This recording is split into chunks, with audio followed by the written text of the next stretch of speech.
రాగి పిండితో లడ్డు చేద్దామా?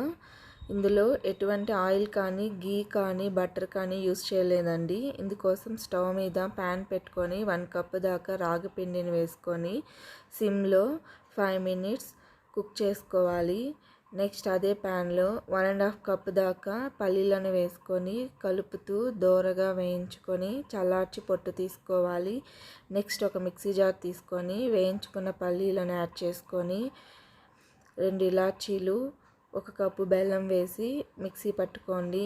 నెక్స్ట్ అందులోకి మనం వేయించి పెట్టుకున్న రాగి పిండిని కూడా యాడ్ చేసుకొని మిక్సీ పట్టుకుంటే అన్నీ కలిసి మనకి ముద్దలాగా ఫామ్ అవుతుంది. ఇది ఒక మిక్సింగ్ బౌల్లోకి తీసుకొని బాగా నలుపుకొని చేత్తో మనకి కావాల్సిన సైజులో లడ్డూలు చేసుకుంటే సరిపోతుంది.